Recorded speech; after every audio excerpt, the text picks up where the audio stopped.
এখানে short question 11-র 2-এর অঙ্কটা দেখো, লক্ষ্য করো, অঙ্কটা দেওয়া আছে। এখান থেকে এটা অঙ্ক হলে এখানে এক্স এর মানটা নির্ণয় করতে হবে। তাহলে আমরা একটা জিনিস লক্ষ্য করো, এখানে অঙ্কটা আছে 5⁵ প্লাস 0.01 এর হোল স্কোয়ার মাইনাস 5⁵ মাইনাস 0.01 এর হোল স্কোয়ার। একই সেম টু সেম আছে সংখ্যাগুলো, শুধু এখানে প্লাস আছে, এখানে মাইনাস আছে, দুটোর হোল স্কোয়ার আছে। এটা বীজগণিতের সূত্র আছে, আমি সূত্রটা এখানে ফিগারটা দেখাচ্ছি একটু। সূত্রটা লক্ষ্য করো, 4ab সূত্র আছে একটা, 4 × a × b। 4ab সূত্রটা কি? a plus B whole square minus a minus B whole square. এই যে সূত্রটা আছে এইটা সমান আমরা 4ab বলতে পারবো, আবার 4ab সমানও সূত্রটা বলতে পারবো। তাই এই সূত্রটা যদি আমরা প্রয়োগ করি এখানে লক্ষ্য করো, a প্লাস বি, যদি এটাকে বি ধরি তাহলে a plus B whole square minus a minus B whole square, সেটা সমান কি 4ab।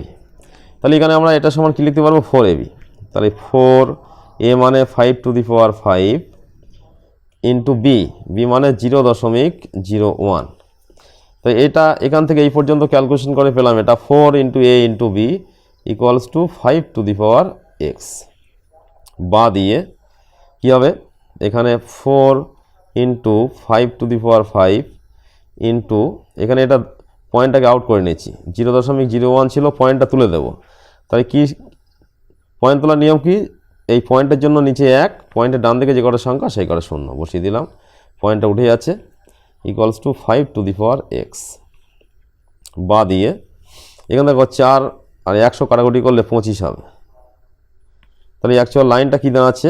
5⁵ into 1/25 equals to 5⁵x।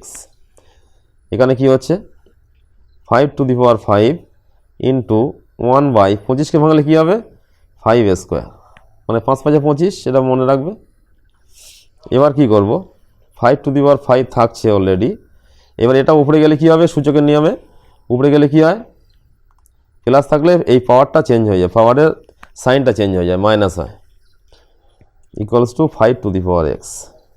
দেখি এবার আবার সেই একই গুণের সময় যদি বেজ একই থাকে পাওয়ারগুলো কি হয়? যোগ হয়। তাহলে 5⁵ প্লাস -2 পাওয়ারগুলো যোগ হলো, ইকুয়ালস টু 5⁵x। কী দাঁড়াচ্ছে? 5⁵ মাইনাস 2 ইকুয়ালস টু 5⁵x। এখানে বা দিয়ে 5⁵3 ইকুয়ালস টু 5⁵x। তাহলে এখানে যেহেতু সমান চিহ্নের দুই দিকে বেস দুটো সমান আছে, তাহলে পাওয়ারগুলো সমান হবে। আমরা এখানে করছি বা দিয়ে, তাহলে কী হবে? 3 ইকুয়ালস টু x।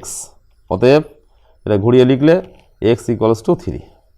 এটাই হচ্ছে আমাদের নির্ণেয় x এর মান। এটা তলায় লিখে দেবে, নির্ণেয় x এর মান ইকুয়ালস টু 3। এটাই। তাহলে আমরা কী করলাম? সূচকের নিয়ম প্রয়োগ করে এখানে আমরা পয়েন্টগুলো তুলে নিয়েছি, নিয়ে কাটাকুটি করলাম করে 5-এর বেজ সেই আকারে নিয়ে আসলাম, নিয়ে এসে পাওয়ারগুলোকে আমরা যোগ করলাম, গুণের সময় ভাগের সময় বিয়োগ করেছিলাম, পাওয়ারগুলোকে মানে যোগ করলাম, করে x এর মানটা নির্ণয় করলাম।